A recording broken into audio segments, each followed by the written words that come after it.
اگر پہلے پتہ ہوتا تو میں صبح جلدی آ جاتا. اگر پہلے پتہ ہوتا تو میں اس کو نہیں کہتا. اگر پہلے پتہ ہوتا تو میں یہ خود کرتا.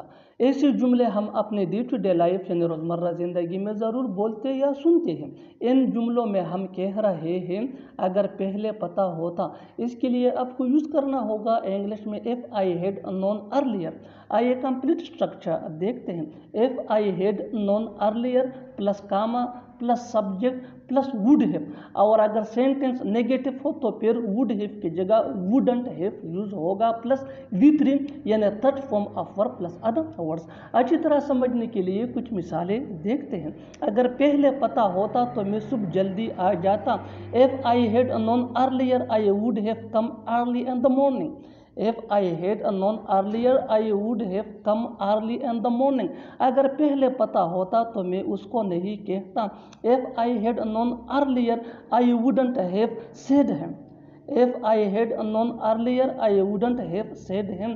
اگر پہلے پتہ ہوتا تو میں یہ خود کرتا. if I had known earlier I would have done this myself. if I had known earlier I would have done this myself. بالکل ہم اسٹرکچر کو سٹیپ بائی سٹیپ فالو کر رہے ہیں.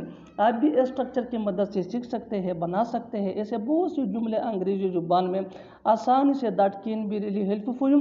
اچھی طرح سمجھنے کے لیے ایک اور مثال دیکھتے ہیں. one more example for better understanding. اگر پہلے پتہ ہوتا تو میں یہ والا نہیں خریدتا. if I had known earlier I wouldn't have bought this one. if I had known earlier I wouldn't have bought this one. دھوپ میں کھیلنا بند کرو, جھوٹ بولنا بند کرو, ٹی وی دیکھنا بند کرو. ایسے جملے ہم اپنے ڈے ٹو ڈے لائف یعنی روزمرہ زندگی میں ضرور بولتے یا سنتے ہیں. ان جملوں کے لیے انگلش کا یہ اسٹرکچر یوز ہوتا ہے stop plus verb plus ing plus other words. اچھی طرح سمجھنے کے لیے کچھ مثالیں دیکھتے ہیں. دھوپ میں کھیلنا بند کرو, اسٹاپ پلینگ ان دا سن. اسٹاپ پلینگ ان دا سن. پلینگ یہ ورب پلس ing ہے. جھوٹ بولنا بند کرو, جھوٹ بولنا بند کرو, اسٹاپ ٹیلنگ اے لائی. اسٹاپ ٹیلنگ اے لائی.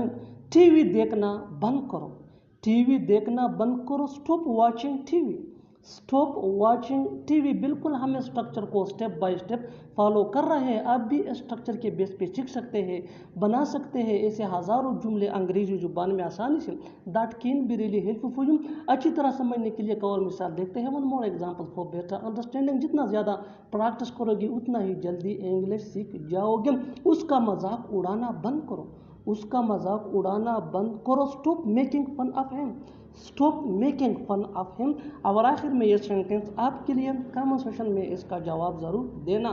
وہاں جانا بند کرو, وہاں جانا بند کرو. Subscribe to English piece for more advance English sentence structure. Thanks ماننا.